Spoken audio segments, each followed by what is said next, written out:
I hated it. The constant drone of the nearby mill, the crime, drugs, and prostitution all wore on me like a millstone. I had graduated first in my class, but because so many kids dropped out, I wasn't sure that meant much. My mother had taken off a few years back, and I never bothered to look for her. I had never known my father, probably a trick my mother had turned. I had managed to get through school with the help of the woman that ran the boarding house I lived in. Mrs. Benson was a widow, a kindly woman that took me off the streets and encouraged me to finish school. In return for the room I stayed in, I helped her keep the house in repair and worked at a used clothing store about 3 blocks away. Now that I had graduated, I began to put in more hours at the store. Sorting through some new arrivals, I found a box that had Mrs. Benson's name on it. I took it home that night and gave it to her. Her apartment always smelled like fresh-cut roses even though I had never seen one. She smiled at me when she opened the door and let me in, wiping away the traces of flour on her hands. "Hello, Michael. Come in." I held out the box, her name clearly etched on the top. "I found this today, and thought that you might want it." I saw her start to tremble, and helped her to a chair. "Have you looked inside, Michael?" "No, ma'am." I sat as she opened the box. Her eyes started to water as she lifted out a scarlet ribbon. She held it out for me to see. Attached to each end was a small gold medal. "Do you know what this is, Michael?" I shook my head no, so she told me. "It's given to girls who are named the Queen at the Sussex Cotillion every year. The winner and her maid of honor can, at any time in her life, submit a name to be a debutante." I was going to name my daughter Gloria, but she was shot and killed buying drugs. Now, I guess it's just a memory. My name is Michael Grant, and as I lay on my thin mattress that night, I wondered if I should tell Mrs. Benson about my secret. Ever since I had started working at the store, I had been buying clothes, hiding them, even though Mrs. Benson never went in my room. Because I was malnourished as a child, I had never been very big. Now full grown, I stood just 5 feet 6 inches tall and a staggering 125 pounds soaking wet. My dark wavy hair had grown long because I didn't have the money to get it cut, and now, well, I didn't want to cut it. I pondered the question as I lay in bed, falling asleep, dreaming of being Mrs. Benson's debutante. During the night I made a decision that would change my life, one way or another, and it took all of the courage I had to do it. The next day I knocked on her door and asked her if I could confide in her, and when she said yes, I said that I would come back around 8 that night. My room was the only one besides hers that had a private bath, so I carefully prepared myself. I had what I thought was a wonderful outfit and I caressed it as I headed to the bath. When I returned to my only other room, I was hairless, my hair shiny from the water. I didn't have very much in the way of undergarments, just a single bra and one slip. I put the bra on, stuffing the cups with my homemade breast forms. They were just old nylons filled with birdseed. The slip went over my head, stopping just above my knees. I stood at my small mirror and in the dim light began my makeup. The foundation, then a dab of light green on my eyes. I had found an old rose blusher, which I used on my cheeks. I took the dress from the hanger and slipped it over my head and smoothed it out. It buttoned up the front, and with each button closing, I felt better and better. I sat on the bed and put my feet into a pair of black heels and stood up. At the mirror again I used a brush on my hair, clipping barrettes in my hair to keep it away from my face. I put the lipstick on carefully, trying to do the best I could, but in my heart I knew that I would never pass anything more than a cursory examination. The black dress was a shirtwaist style with white piping on the sleeves. The hem was just at my knees. My fake breasts pulled at the material in an unfamiliar strain, but I found that exciting. Promptly at 8, I opened the door to my room and drew up my courage before I walked down the stairs to see Mrs. Benson. I stood in front of her door, wanting to tell, yet afraid of what she might say. I looked upon her like the mother I never really had, and didn't want to hurt her, but over the last few years we had talked about many things, and she never once recoiled, so, slightly scared, I raised my hand and knocked on her door. Mrs. Benson opened the door and saw me standing there dressed like a girl, which to her surprise didn't startle her. "Come in, dear, Sit down and I'll make us some tea. I sat on the chair, but my bottom occupied only the barest edge of it, like I was going to run away. She returned with a tray, sitting it between them. This is what you wanted to tell me? Yes, ma'am. I don't know why, but I sometimes feel like I have to dress like this, and I thought that you might. Tears started to cascade down my cheeks as I tried to find the words to tell her what I felt. You're the mother I always wanted, and I thought that I could be yours. I wanted to. I thought that you would understand. Mrs. Benson sat there, heard a cry for help and love all at the same time, and knew that this girl loved her too, and knew in her heart she would help if she could. Would you like me to help you be a better woman? Is that it? I slowly nodded my head yes, and she smiled. I want you to be happy, Michael. If I can help, I will. I ran to her and hugged her close to my chest. With my head on her shoulder, she told me that they would start the very next day. Back in my room later, I felt as if a heavy weight had been lifted from my chest. At 8 the next morning I heard a knocking on my door and opened it, seeing Mrs. Benson standing there with an armload of clothes. These belonged to Gloria. Let's see what fits you. The very first thing she gave me was an unopened package of panties. I found these in her dresser. I hope they fit. I went in the bathroom and ripped the package open and pulled out a pair of white cotton panties. They fit perfect. I tucked myself and went back in the room. Have you ever worn nylons, Michael? I shook my head no as she handed me a pair. She coached me on how to put them on. The nylon against my smooth legs was a sensation I would never forget. It was electric. I immediately saw how they made my legs look better, and stood up. The bra I had worn the night before was a little big on me, but Gloria's fit just right. I put my fake breasts in the cups and we quickly decided that I had to release some of the birdseed. I poured it into the wastebasket. When I had retied the knot and put them into the cups, I saw right away how much better the bra fit. Come in the bathroom, Michael, and I'll show you how to do makeup. The foundation color I had was okay, so I dabbed it on, and under her instruction, smoothed it out evenly. Then she handed me a small box with powder in it. Pat this on and in a minute or so we'll brush away the excess. I did as she told me, and after I brushed my face, I saw the nice, softly smooth skin of girls my age. The eyeshadow and eyeliner were more difficult for me to master, but my desire gave me the skill I needed, and when I was finished, my eyes looked dramatically better than last night. I put the same slip that I had worn the night before on, and she handed me the same dress. This time she clipped some white earrings on my lobes and a white beaded necklace around my neck. Then she gave me a small gold watch, which I put on my left wrist. I slid my feet into the black heels and stood in front of the mirror. Let me do your hair, Michael. Then you can look. I smiled at her as she took me by the hand and led the way to her apartment. She took me to the kitchen and had me sit down. My hair, still clean from the night before, was unruly, so she wet it down and began to trim it lightly. Using rollers and a gel, she set my hair, then had me sit under her dryer, the plastic cap holding the heat in, drying my hair in just 30 minutes. Using a brush, she began to restyle my hair, and it fell just as she had anticipated. My natural waves, enhanced by the rollers, made it easy for her. Using the scissors, she again trimmed my hair so that my bangs didn't hide my face.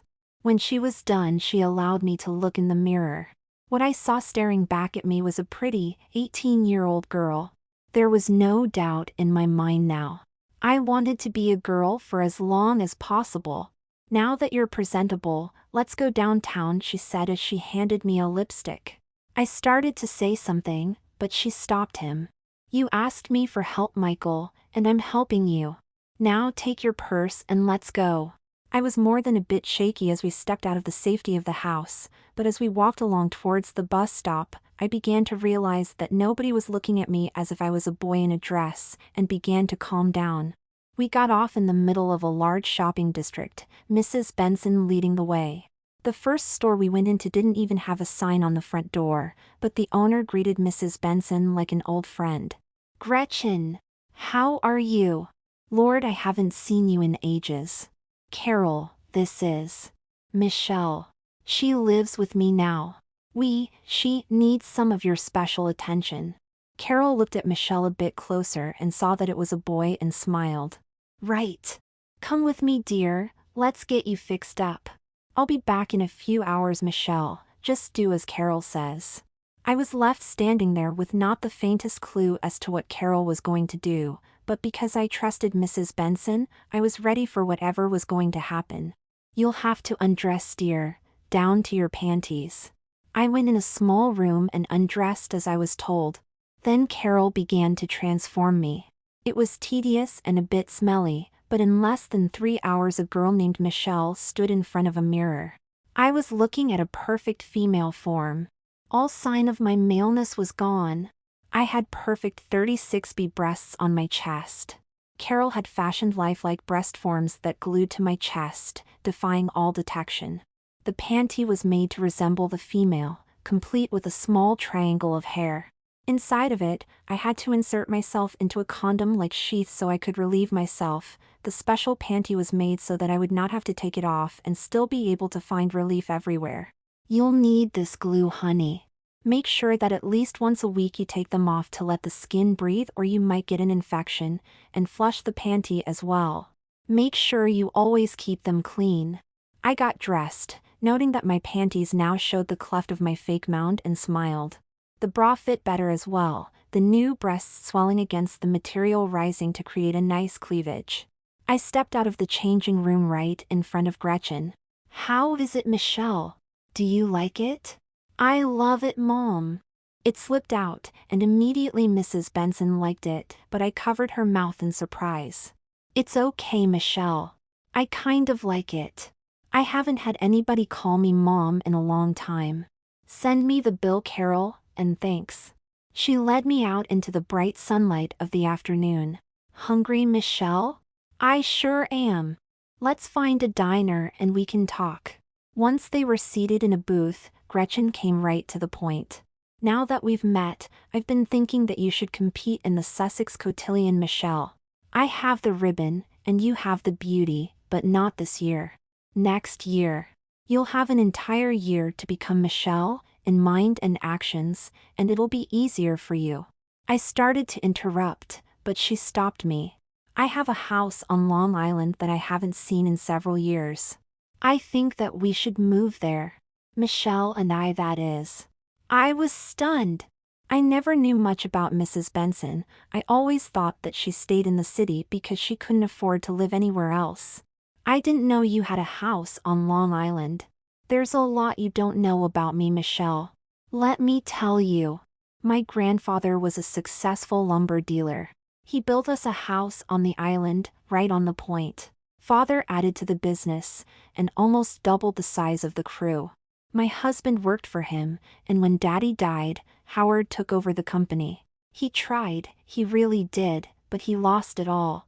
Everything except my trust funds and the house which was in my name. He took a job at the mill, worked there 36 years and keeled over with a heart attack. He had always asked me to take Gloria back to the island, but she didn't want to go, so I stayed in town. Now that you want to be a girl, and seem to have adopted me, now I can take my daughter back to the island. I didn't know any of this, but would be glad to leave the city. I took Mom's hand, and holding it, told her I'll be the best daughter I know how to be. Mom. You'll need some better clothes, Michelle, especially underwear. Some new dresses and a suit, I think. I won't have my daughter looking like she stepped out of an ad for a refugee center. Trying on bras was a new experience for me, but I loved it. I found myself surrounded by satin and lace, all colors and types. I bought 3 bras, a corset, a corselet, some slips, a camisole, panties, pantyhose, 3 pairs of shoes, 4 skirts, 4 blouses, 2 suits, shorts, and several tops. Laden with packages, we took a cab home. I was tired, but smiling as I hung up all of my new clothes. That night, she told me that we would leave the next Wednesday for the new house. I had never, not once, been outside of the city proper, and looked forward to it. The 2 of us packed, boxed, and crated everything for the move, calling a mover to haul things out to the house. We went to the garage where Mom kept her car, and she drove us out of the city. I had decided to wear shorts because of the work, and Mom did too. The air seemed clearer, the scent of the ocean on the wind and the smell of freshly cut grass reached us as we got closer to the house. Mom turned into the driveway and went up the long strip of pavement. The house sat well off the road, a red brick edifice covered in ivy, the white of the trim shining in the sunlight. The old house smelled stale, and had a thin coat of dust everywhere. "Let's open some windows and air this place out, Michelle." We uncovered the furniture, and then Mom took me on a tour of the house. The living room was quite large with a massive fireplace on one end. There was a den, the furniture very old, the desk a roll top. The kitchen was big as well, but everything seemed to work. Upstairs there were 5 huge bedrooms, all with their own bath. "This was my room, Michelle. Maybe you would like to use it." I felt my eyes light up when I walked in. The view of the ocean was magnificent. The bed was an old 4-poster with a canopy. The dresser was empty, but in the closet there were several boxes. "Yes, I'd like that a lot. My room is down the hall. Let me show you." The master bedroom was at least twice as large as the one I would use. "We'll need some help to get this house cleaned up. You clean your room and I'll call for someone to help us." I walked into my new room with a bounce in my step. It was like a dream. Never in my wildest imagination did I ever figure I would be in a house like this one. I looked in every nook and cranny before I stripped the bed. It took me all afternoon, but I managed to have everything but the carpets clean. I went to the linen closet looking for clean sheets, but there were none. Walking down the spiral staircase, I saw Mom sitting by a window. "Something wrong?" "No, dear. Just letting all of my memories come back." "Does the washer work?" "We have to wash the sheets and linens before we use them." "I don't know. Let's find out." It worked, so I started the laundry, doing all of the linens I could find. Mom went out to the grocery and we ate soup and sandwiches that night for dinner. The next day, plumbers, the phone company, and a maid service showed up. With our help, the house cleaned from top to bottom and shined like new by that night. The floors glowed under the new polish, the aroma of polish and wax throughout the house. Once again we collapsed from the work. On Friday night, Mom told me to get spiffed up. "We're going out to a real nice place for dinner tonight." In my room, I stripped off my clothes and once again looked at myself in the mirror. Even though I knew where they were, I had a hard time finding the seams on the special panties and breast forms. In the bath, I started the tub filling. It was one of the old cast iron ones that would allow you to stretch out and relax. I poured in some bubble bath which I found, dated 1934, and luxuriated in the warm water. I shaved my arms and legs again, and under my arms. The last thing I did was to shave my light beard. I stepped out of the tub and grabbed a towel, and then, in my bedroom I decided to wear a pair of the satin panties, so I chose the white ones. They had lace around the legs with a small lace insert for a design. They hugged my now rounded bottom and made me feel sexy at the same time. I sat on the bed and pulled on a pair of pantyhose, feeling that sexy sensation I liked so well. At my vanity I began my makeup with the new foundation we had bought, along with new eyeshadow, eyeliner, and blusher. The creamy foundation went on easier as I smoothed it out, making my face one even color. The powder was the new translucent type, which I patted on, then waited for it to be absorbed by the foundation. I brushed away the excess and took the eyeshadow in my hand. This time I used a light blue with a rose highlight. The deep black eyeliner went on easier, a swiftly drawn black line appeared on my upper lid, then I used a black pencil under my eyes, smudging it with my finger. Then I used a rose blusher on my cheeks. The dress I had selected was a royal blue sheath. It was sleeveless with a square-cut neckline, the hem almost 2 inches above my knee. I took the corselet and wrapped it around myself and began to fasten the hooks. It was tight, but I saw how much it reduced my waist, my new breasts swelling in the cups. When I was done, I reached in and settled my breasts just so, making them swell a bit more. The dress slid over my head and I had to struggle a bit to get the zipper, but finally I had it closed. My hair wasn't very messy, so I used a brush to straighten out the few errant hairs and spritzed it with hairspray. My lipstick was a deep red, and from my jewelry box I took out gold earrings with a blue enamel insert and clipped them to my ears. The necklace, also gold, hung just above my breasts. A gold watch, and 2 small rings along with a gold bracelet, and I stepped into her new black patent leather heels. In front of the mirror I saw a real lady. One last thing, I used some perfume I had found. I took my purse and went down the stairs. Mom was waiting for me when I walked down the stairs. I took one look at her, and my mouth gaped open. She looked wonderful. Not at all like the dowdy old woman that I had been staying with. Her gray-streaked hair was gone now, a lustrous brown instead. Her figure was nothing less than smashing. The dress she wore was all white with red accents. Damn! You look great! So do you, dear. You look even better than I did at your age. I was right about Mom. At 56, she was not the dowdy old woman she seemed to be. She had money, a lot of it, and her figure, which had been hiding under her loose-fitting clothes, was very nice. Made up and well-dressed, she was a woman any man would be proud to have on his arm. We drove to a small restaurant, which overlooked the ocean. Many heads turned and watched us as we were escorted to our table, which made me smile. The waiter brought coffee, Mom waiting until he left before she spoke. Michelle, there are a few things we have to discuss. You and I can't maintain the house. It's simply too big. I am considering hiring a maid to help us, but that will mean that you will have to be very careful. You can never let her see you at any time, ever, not dressed as Michelle. Another thing is your lack of identification. We need to get you a new social security card for one, and since you have never driven a car, some lessons and a license. That brings up the question of your name. If you are going to be my daughter, then you should have to have my name. I called my attorney and he will be at the house with some papers for you to sign, which will legally change your name to Michelle Roberta Benson. Then you have to think about more permanent changes. Like your own breasts. I was more than willing to have my own breasts, change my name, and get a new identity, which Mom saw as soon as I smiled at her. We had a quiet dinner. The band started promptly at 10. Mom was asked to dance, and she accepted his hand as he led her to the floor. I watched her as the smile on her face grew bigger. A handsome young man asked me to dance, and for the first time in my life I was held in the arms of another man.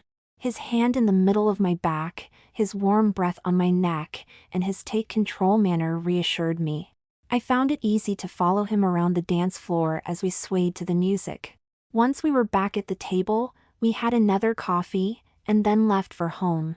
Over breakfast the next morning we talked about the major changes taking place in my life. Mom had attended a local finishing school, but it was so long ago that she wasn't sure that it was still around.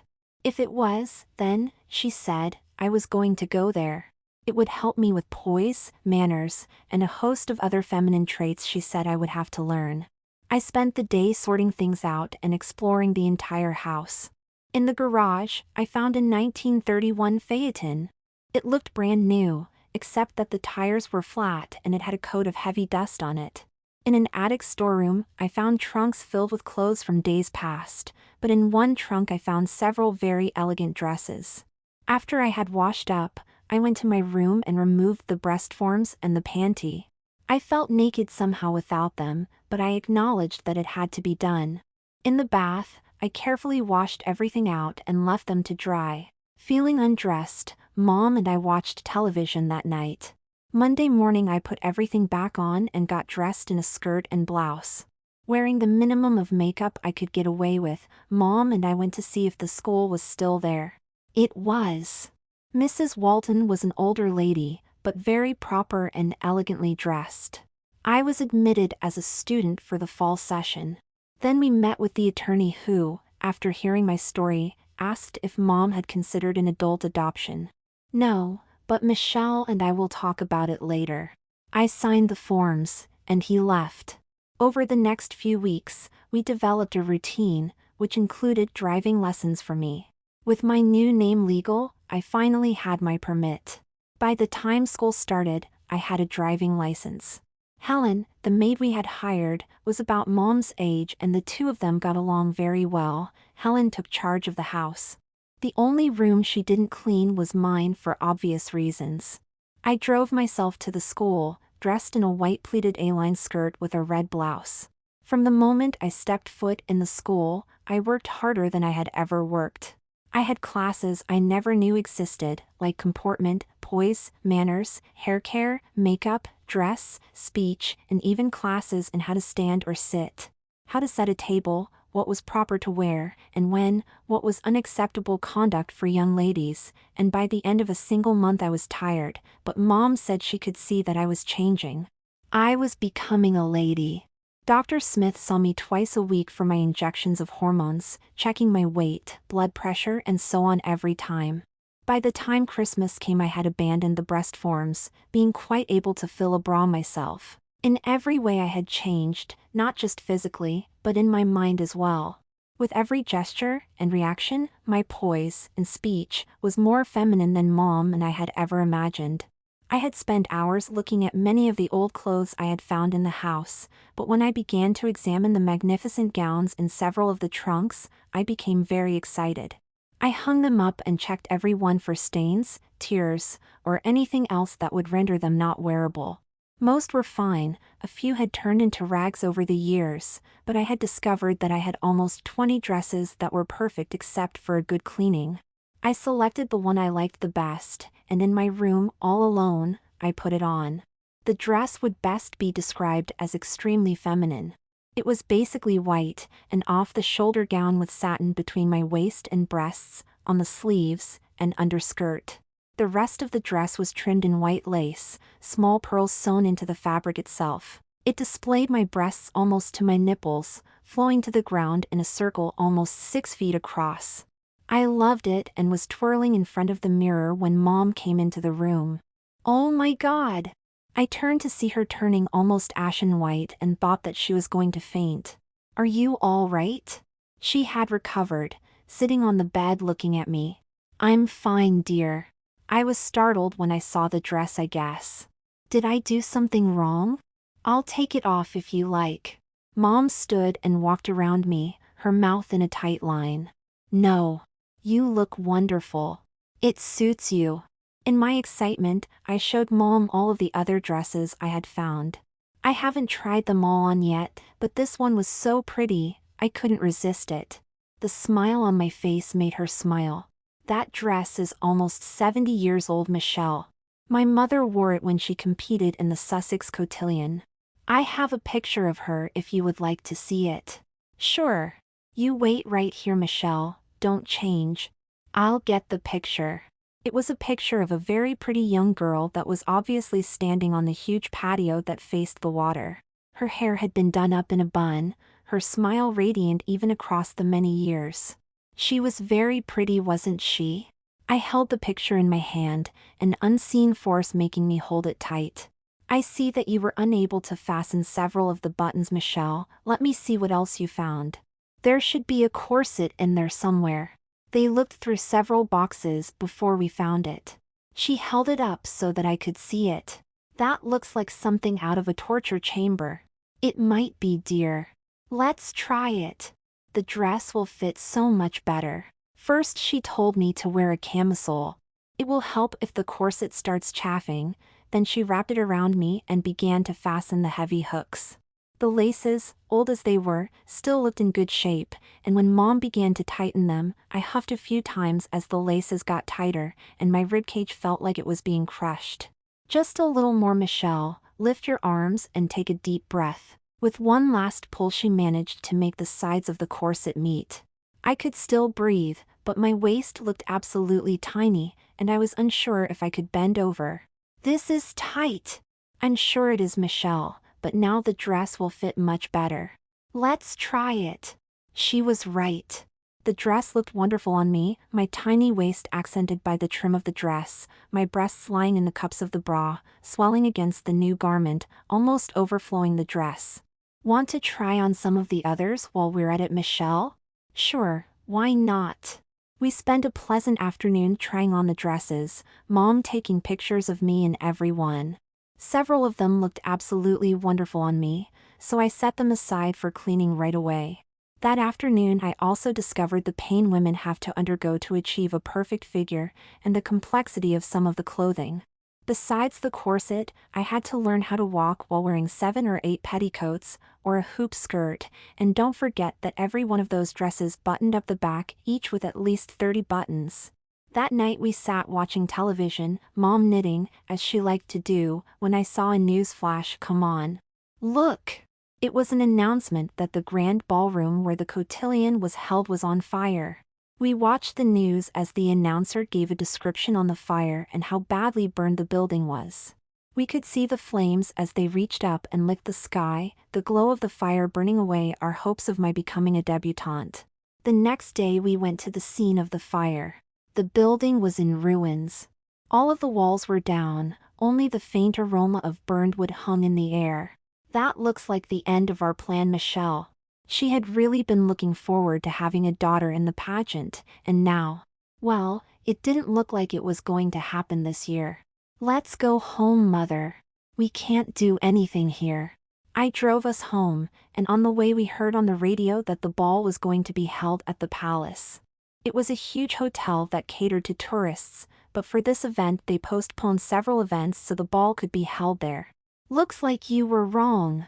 I'm going to be in the pageant, I guess. As the time drew near, I began to wear the corset every day so I could get used to it, and after just a week I felt it was too loose. Mother and I went to the local lingerie store and I was fitted for another one, smaller, with a 21-inch waist. I wore that one from that day on. On the morning of the ball, Mom and I, along with Helen, went to the beauty salon to get the works, hair, nails, and a facial. I was in 7th heaven as they worked on me. Every dream I ever had was coming true. When we left the salon, we went straight home where I took a long hot bath, soaking in bubble bath that made my skin feel even smoother and softer. I checked every inch of my body for stray hairs, and shaved away any that I found. My facial hair was light, and when I shaved as close as possible I saw that I could almost go without makeup. Mom came in and plucked my eyebrows into a thin, high, feminine arch. Then, I started dressing, a tedious process at best. I decided to do my makeup first, starting with a foundation and powder, then eyeshadow in a soft green with gray and copper highlights. Eyeliner and sable black outlined my eyes, and mascara made my lashes longer and lusher. Wearing just the white satin panties, I slipped the corset around myself and fastened the 7 hooks in the front. Pulling on the laces, I compressed my waist and then tied the laces in a knot. I settled my breasts in the cups of the bra so that the nipples were just held in, then smiled at my reflection in the mirror, and went to the closet and pulled out the petticoats. They were stiff, and when I stepped into them I saw just how wide the dress would be. Mom came in and helped me put the dress on, and fastened up all 30 buttons. She fussed a bit with the decollet of the dress. I wanted to show more cleavage while Mother said no. We compromised, and I showed enough to interest, but not enough to create a show. I wore long-sleeve white satin gloves that came to my upper arm, white satin shoes with pearls sewn on, a gift from Helen, and an old family ring on my right hand. Around my neck I wore a diamond choker that I had not seen before, with a matching bracelet. Mom used a lipstick pencil, then a brush to put my lipstick on, then I put on some perfume. My purse was a small white satin clutch bag with pearls on it.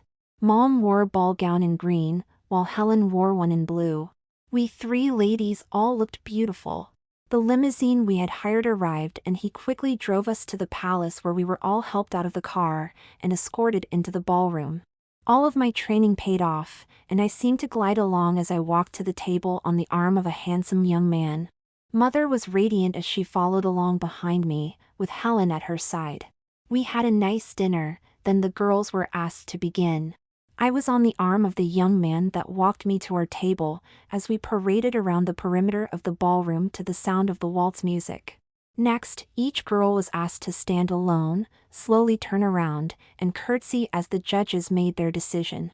I never once felt nervous, even with every eye on me. I did not expect to become the queen of the ball like Mom. Instead, I merely wanted to just be accepted as one of the girls. While the judges made the decisions, the orchestra played waltz music. The same young man asked me to join him on the dance floor, and he took my hand. He bowed and I curtsied, then he swept me into his arms and led me around the floor like a professional dancer.